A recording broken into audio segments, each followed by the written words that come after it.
அன்பின் பிதாவே, இந்த காலை வேலைக்கா உமக்கு நன்றி செலுத்துகிறோம். உம்மை நன்றியோடு துதிக்கிறோம், ஸ்தோத்தரிக்கிறோம். ஜீவனுள்ள தேவனே, உம்மை மகிமைப்படுத்துகிறோம், உம்மை போற்றுகிறோம், உம்மை துதிக்கிறோம். ஆண்டவரே, நீர் சர்வ வல்லமையுள்ள கர்த்தர், ஒருவராய் பெரிய அதிசயங்களை செய்கிற தேவன். வானத்தையும் பூமியும் உண்டாக்கின கர்த்தர், சிங்காசனத்தில் வீற்றிருக்கிறவர். உம்மை உயர்த்துகிறோம், மகிமைப்படுத்துகிறோம். ஆண்டவரே, மை துதிக்கிறோம். நீர் எங்களுக்குள்ளாய் வாசமாய் இருக்கிறீர். கிருபையும் சத்தியமும் நிறைந்தவராய் எங்களுக்குள்ளாய் வாசமாய் இருக்கிறீர். அதற்காக மை துதிக்கிறோம், மை ஸ்தோத்தரிக்கிறோம். இந்த நாளின் வேத தியானத்தை எங்களுக்கு ஆசீர்வதித்து தாங்க. நீங்க எங்க கூட பேசுங்க. நேசிக்கிற இயேசு கிறிஸ்துவின் இனிய நாமத்தில் கேட்கிறோம் பிதாவே, ஆமே. ரோமர் 9வது அதிகாரம். எனக்கு மிகுந்த துக்கமும் இடைவிடாத மனவேதனையும் உண்டாயிருக்கிறது. பவுல் இங்க தன்னோட அனுபவத்தை சொல்றாரு. மிகுந்த துக்கம், இடைவிடாத மனவேதனை. அந்த வேதனை எப்பயும் இருக்கு என்கிட்ட அப்படின்னு சொல்றாரு. எதுக்கு அப்படின்னு சொல்லிட்டு, நான் சொல்லுகிறது பொய்யல்ல, கிறிஸ்துவுக்குள் உண்மையை சொல்லுகிறேன் என்று பரிசுத்த ஆவிக்குள் என் மனசாட்சியும் எனக்கு சாட்சியாய் இருக்கிறது. நான் சொல்றது பொய் கிடையாது, உண்மையாகவே நான் ரொம்ப வேதனைப்படுறேன் அப்படின்னு சொல்றாரு. பரிசுத்த ஆவியானவரும்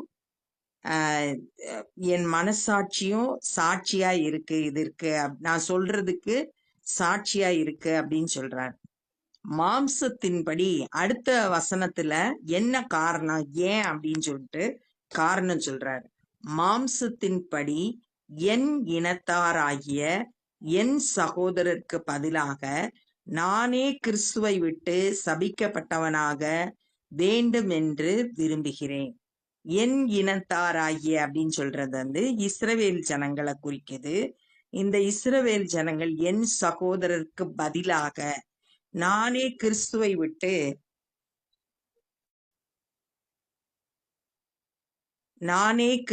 விட்டு சபிக்கப்பட்டவனாக வேண்டும் என்று விரும்புகிறேன். அவங்களுக்கு பதிலா நான் கிறிஸ்துவை விட்டு சபிக்கப்பட்டவனாக இருக்க விரும்புகிறேன். அப்படின்னா என்ன அர்த்தம்னா, அந்த இஸ்ரவேல் ஜனங்கள் இயேசு கிறிஸ்துவை ஏற்றுக்கொண்டு ரட்சிப்பின் அனுபவத்தை பெறாம இருக்கிறதுனால அவர் வேதனைப்படுறாரு. அவங்க ரட்சிக்கப்படணுமே, என்னுடைய சகோதரர் இருக்காங்க, அவங்க ஆண்டவரை ஏற்றுக்கொள்ளலையே. ஏன்னா இஸ்ரவேல் மக்கள் இயேசு கிறிஸ்துவை தேவனுடைய குமாரன் சொல்லிட்டு ஏற்றுக்கொள்ளல.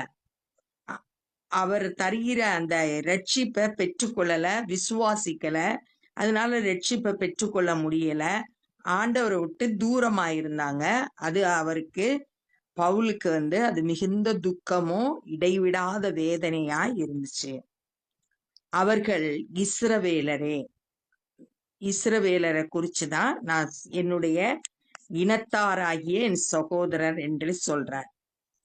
புத்திர சுவீகாரமும் மகிமையும் உடன்படிக்கைகளும் நியாய பிரமாணமும் தேவ ஆராதனையும் வாக்குத்தத்தங்களும் அவர்களுடையதே. இங்க இஸ்ரவேல் மக்களுக்கு தேவன் என்னெல்லாம் ஆசீர்வாதம் கொடுத்திருந்தாரு அப்படின்னு சொல்லிட்டு சொல்லப்பட்டிருக்கு. முதல்ல புத்திர சுவீகாரம், தன்னுடைய சொந்த பிள்ளைகளா அவங்கள ஏற்று வந்தாரு. இது ஆதி யாத்ராகமம் 4வது அதிகாரம் 22வது வசனத்துல சொல்லப்பட்டிருக்கு. யாத்ராகமம் 4 என்ன சொல்லியிருக்குன்னா 4:22, இஸ்ரவேல் என்னுடைய குமாரன், என் சேஷ்ட புத்திரன் அப்படின்னு சொல்லிட்டு ஆண்டவர் அங்க சொல்றத நம்ம பாக்குறோம். ஆசீர்வாதம் தன்னுடைய பிள்ளைகளா ஏற்றுக்கொண்டிருக்காரு. 2வது மகிமை, அந்த இஸ்ரவேல் மக்களோட கூடாரத்தின் மேல மகிமை காணப்பட்டுச்சு அப்படின்னு சொல்லிட்டு யாத்ராகமம் 40வது அதிகாரம் 34வது வசனம். ஒரு மேகம் ஆசரிப்பு கூடாரத்தை மூடியது, கர்த்தருடைய மகிமை வாசஸ்தலத்தை நிரப்பிட்டு. ஆசரிப்பு கூடாரத்துலதான் அவங்க தேவனை பணிந்து கொண்டாங்க. அந்த இடத்துல தேவ மகிமை சூழ்ந்து கொண்டது. அப்ப தேவ மகிமை அவங்களுக்கு காணப்பட்டுச்சு. அடுத்ததா உடன்படிக்கை பண்ணினார். தேவன் இஸ்ரவேல் மக்களோடு உடன்படிக்கை பண்ணினார். இது எரேமியா 31:33 இஸ்ரவேல் ஜனங்களோடு நாம் பண்ற புதிய உடன்படிக்கை அப்படின்னு சொல்லியிருக்காரு. ஆதியாகமம் 17:2 ஆபிரகாமோட தேவன் உடன்படிக்கை பண்ணினார் அப்படின்னு சொல்லிட்டு நம்ம வாசிக்கிறோம். இப்படி இஸ்ரவேல் மக்களோடு தேவன் உடன்படிக்கை பண்ணினார். 4வது நியாயப்பிரமாணம். தேவன் மோசே மூலம் இஸ்ரவேல் மக்களுக்கு நியாயப்பிரமாணம், எதை செய்யணும் எதை செய்யக்கூடாது அப்படின்ற சட்ட திட்டங்கள் எல்லாம் இஸ்ரவேல் மக்களுக்கு கொடுத்திருந்தார். 5வது தேவ ஆராதனை, எப்படி ஆராதனை செய்யணும் அப்படின்றத இஸ்ரவேல் மக்களுக்கு கற்றுக் கொடுத்திருந்தாரு. வாக்குத்தத்தங்கள் நிறைய வாக்குத்தத்தங்கள் ஆண்டவர் இஸ்ரவேல் மக்களோடு பேசினார், சொன்னாங்க. அவர்களுடையது இவ்வளவும் ஆண்டவர் இஸ்ரவேல் மக்களுக்காக செய்தாங்க. பிதாக்கள் அவர்களுடையவர்களே. பிதாக்கள் அப்படின்னு நீங்க சொல்லப்பட்டிருக்கிறது முற்பிதாக்கள் ஆபிரகாம், ஈசாக்கு, யாக்கோபு. இவங்கெல்லாம் இஸ்ரவேல் இஸ்ரவேல் குலத்தை சேர்ந்தவர்கள், இனத்தவர் அவர்களுடையது. மாம்சத்தின்படி கிறிஸ்துவும் அவர்களில் பிறந்தாரே. மாம்சத்தின்படி பார்த்தோம்னா கிறிஸ்து இந்த இஸ்ரவேல்ல ஒரு கோத்திரமான யூதா கோத்திரத்துல பிறந்தார். இவர் என்றென்றைக்கும் ஸ்தோத்தரிக்கப்பட்ட சர்வத்திற்கும் மேலான தேவன். இந்த கிறிஸ்து எப்பொழுதும் துதிக்கப்படத்தக்கவர், சர்வத்துக்கும் மேலான தேவன். ஆமே. வேத வசனம் அவமாய் போயிற்றென்று சொல்லக்கூடாது. வேத வசனம் கர்த்தர் கொடுத்த வார்த்தைகள் தோல்வி அடைஞ்சிருச்சு அப்படின்னு சொல்ல முடியாது. ஏனென்றால் இஸ்ரவேல் வம்சத்தார் எல்லாரும் இஸ்ரவேலர் அல்லவே. இஸ்ரவேல் வம்சத்துல வந்தவங்க எல்லாரும் இஸ்ரவேலர் கிடையாது. அவர்கள் ஆபிரகாமின் சந்ததியாரானாலும் எல்லாரும் பிள்ளைகள் அல்லவே. அந்த இஸ்ரவேல் மக்கள் ஆபிரகாமோட சந்ததியினர், ஆனா எல்லாரும் அந்த சந்ததி கிடையாது. அவர் எல்லாரும் பிள்ளைகள் கிடையாது. ஏன்னா ஆபிரகாமுக்கு ஆகார் மூலம் இஸ்மவேல் பிறந்தா. கேத்தூரார் அப்படின்ற கேத்தூரால்ன்ற பெண் மூலம் ஆபிரகாமுக்கு நிறைய பிள்ளைகள் இருந்தாங்க. அது ஆதியாகமம் 25வது அதிகாரத்துல நம்ம வாசிக்கிறோம். இஸ்மவேலை குறிச்சு ஆதியாகமம் 16வது அதிகாரத்துல வாசிக்கிறோம். இப்படி ஆபிரகாமுக்கு நிறைய பிள்ளைகள் இருந்தாலும் ஈசாக்கு மூலம்தான் ஆண்டவர் உன் சந்ததி விளங்கும் சொல்றார். 7வது வசனம், ஈசாக்கின் இடத்தில் உன் சந்ததி விளங்கும் என்று சொல்லி இருக்கிறதே. ஆபிரகாமின் சந்ததியார் எல்லாரும் பிள்ளைகள் அல்லவே, ஈசாக்கின் இடத்தில் உன் சந்ததி விளங்கும் அப்படின்னு ஆண்டவர் ஆதியாகமம் 21வது அதிகாரம் 12வது வசனத்துல ஆபிரகாம்கிட்ட ஆண்டவர் பேசுறார். அப்ப நிறைய ஆபிரகாமுக்கு பிள்ளைகள் இருந்தாலும் தேவன் தெரிந்தெடுத்தது ஈசாக்கோட சந்ததி தான். அது எப்படி எனில், மாம்சத்தின்படி பிள்ளைகளானவர்கள் தேவனுடைய பிள்ளைகள் அல்ல.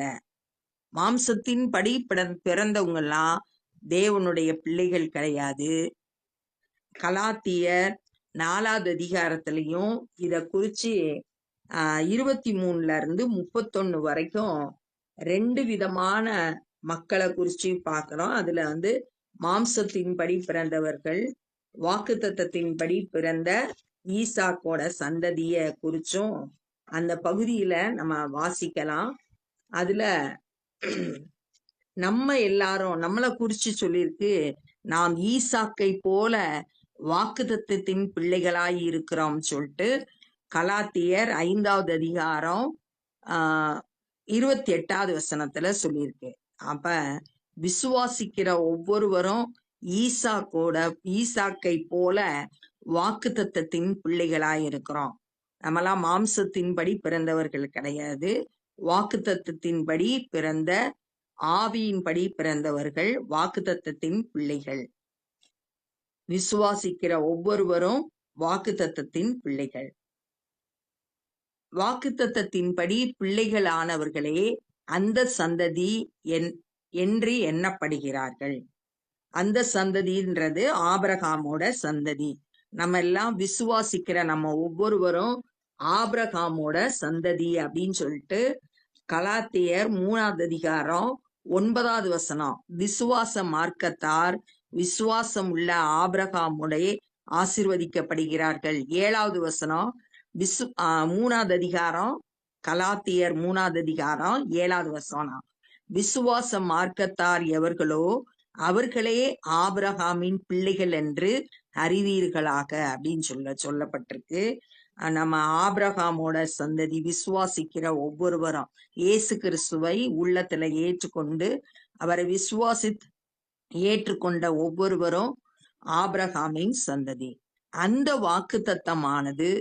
வாக்குத்தத்தமான வார்த்தையானது என்ன வாக்குத்தத்தம் கொடுத்தாரு ஆபிரகாமுக்கு அப்படின்னு சொன்னா, குறித்த காலத்துல வருவேன், அப்பொழுது சாராள் ஒரு குமாரனை பெறுவாள் என்பதே. ஆதியாகமம் 18வது அதிகாரம் 10வது வசனத்துல ஆண்டவர் ஆபிரகாமோடு பேசி, ஆபிரகாம் 3 புருஷரை சந்திக்கிறாரு. அந்த 3 புருஷர்களை தன்னோட வீட்டுக்கு அழைத்து அவங்களுக்கு நல்ல சாப்பாடெல்லாம் கொடுக்கும்போது அவங்க இந்த வார்த்தைகளை, நாங்க குறித்த காலத்துல திரும்ப வருவேன், அப்ப சாராள் ஒரு குமாரனை பெற்றெடுப்பாள் பெறுவாள் அப்படின்னு சொல்லிட்டு சொல்ற வாக்குத்தத்த வசனத்தை அந்த பகுதியில பாக்குறோம். அதுவும் அல்லாமல் நம்முடைய பிதாவாகிய ஈசாக்கு என்னும் ஒருவனாலே ரெபெக்காள் கர்ப்பவதியான போது, எக்ஸாம்பிள் ஆபிரகாம பத்தி பார்த்தோம். இப்ப 2வது சொல்லியிருக்கு ஈசாக்கோட மனைவி ரெபெக்காள். அவ கர்ப்பவதியான போது பிள்ளைகள் இன்னும் பிறவாமல், பிள்ளைகள் பறக்கல, நல்வினை தீவினை ஒன்றும் செய்யாமல் இருக்கையில், நல்லது கெட்டது எதுவுமே செய்யல, அவங்க பிள்ளைக பறக்கல, நல்லது கெட்டது எதையும் செய்யல, தேவனுடைய தெரிந்து கொள்ளுதலின் படி இருக்கிற அவருடைய தீர்மானம் கிரியையினாலே நிலை நிற்காமல் அழைக்கிறவரனாலே நிலை நிற்கும்படிக்கு. தேவனோட தெரிந்தெடுப்பு எப்படிப்பட்டதுன்னா, நம்ம செய்யற ஒரு செயலால நம்ம தேர்ந்தெடுக்கப்படுறது கிடையாது, அழைத்தவராலே அந்த தெரிந்தெடுப்பு நிலை நிற்கிறது. தேவன் தான் நம்மளை தெரிந்தெடுத்திருக்கிறாரு. எப்படி அப்படின்னா, மூத்தவன் இளையவனுக்கு ஊழியம் செய்வான் என்று அவளுடனே சொல்லப்பட்டது. பிறக்கிறதுக்கு முன்னாடியே ரெபெக்காள்ட்ட ஆண்டவர் பேசுறாரு. பேசும்போது மூத்தவன் இளையவனுக்கு ஊழியம் செய்வான் அப்படின்னு சொல்லிட்டு சொல்றாரு. இது ஆதியாகமம் 25வது அதிகாரம் 23வது வசனத்துல தேவன் பேசுற அந்த வார்த்தைகளை பார்க்கிறோம். அப்படியே யாக்கோபை சிநேகித்து ஏசாவை வெறுத்தேன் என்றும் எழுதியிருக்கிறது. யாக்கோபா தேவன் சிநேகித்தாரு, ஏசாவை வெறுக்கிறேன்னு சொல்றார். இது மல்கியா தீர்க்க தரிசன புஸ்தகம் 1வது அதிகாரம் 2வது வசனத்துல கடைசி பகுதியும் 3வது வசனத்துல பகுதியிலையும் இந்த வார்த்தை சொல்லப்பட்டிருக்கு. ஆகியால் நாம் என்ன சொல்லுவோம்?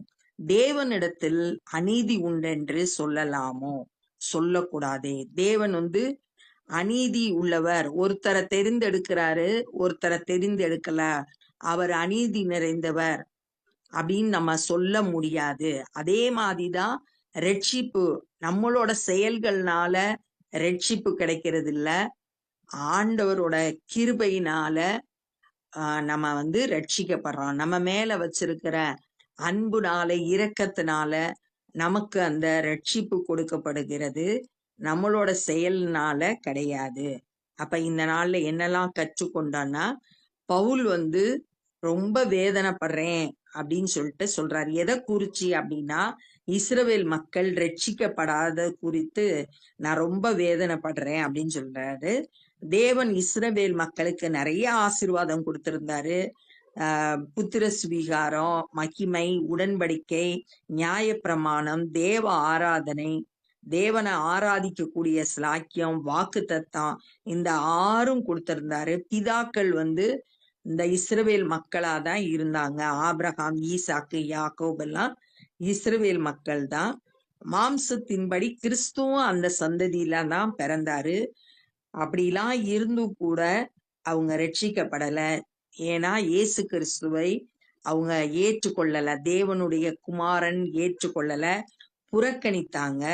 அதுக்கு அடுத்து என்ன சொல்லியிருக்குன்னா, எல்லாரும் ஆபிரகாமோட பிள்ளைகள் கிடையாது. மாம்சத்தின்படி பிறந்தவங்க எல்லாரும் தேவனுடைய பிள்ளைகள் கிடையாது. வாக்குத்தத்தத்தின்படி பிறந்தவங்க தான் தேவனுடைய பிள்ளைகள், ஆபிரகாமின் சந்ததி அப்படின்னு சொல்லியிருக்கு. நம்ம எல்லாரும் ஈசாக்க போல இயேசு கிறிஸ்துவை யாரெல்லாம் விசுவாசிக்கிறாங்களோ அவங்க எல்லாம் ஈசாக்கை போல வாக்குத்தத்தத்தின் பிள்ளைகள் அப்படின்றத பார்த்தோம். அடுத்து ஒரு எக்ஸாம்பிள் சொல்லி இருந்துச்சு. ஈசாக்குக்கு ரெபேக்காலுக்கும் 2 பிள்ளைகள் பிறக்கிறதுக்கு முன்பாகவே தேவன் இளையவனான யாக்கோப தெரிந்தெடுத்தார். அந்த தெரிந்தெடுப்பு இவங்க செய்த கிரியையினால் கிடையாது, தேவன் அழைத்தவரனால உண்டான காரியம் அப்படின்றத நம்ம கற்றுக்கொண்டோம். யாக்கோபை சிநேகித்தேன், ஏசாவை வெறுத்தேன் அப்படின்னு சொல்லிட்டு சொல்லப்பட்டிருக்கு. தேவனிடத்துல அநீதி கிடையாது. அவர் ரட்சிப்பும் நம்மளோட செயல்கள்னால கிடைக்கிறது கிடையாது. தேவன் நம்ம மேல வச்சிருக்கிற அன்புனால, கிருபையினால, விசுவாசத்தை கொண்டு நம்ம ரட்சிக்கப்படுறோம் அப்படின்றத இந்த நாள்ல நம்ம தியானிச்சோம்.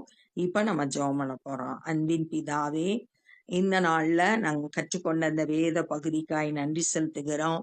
ஆண்டவரே, நாங்கள் வாக்குத்தத்தத்தின்படி ஆபிரகாமின் சந்ததியாய் இருக்கிறோம். அந்த ஸ்லாக்கியத்தை எங்களுக்கு தந்திருக்கிறீங்க, அதற்காக துதிக்கிறோம்.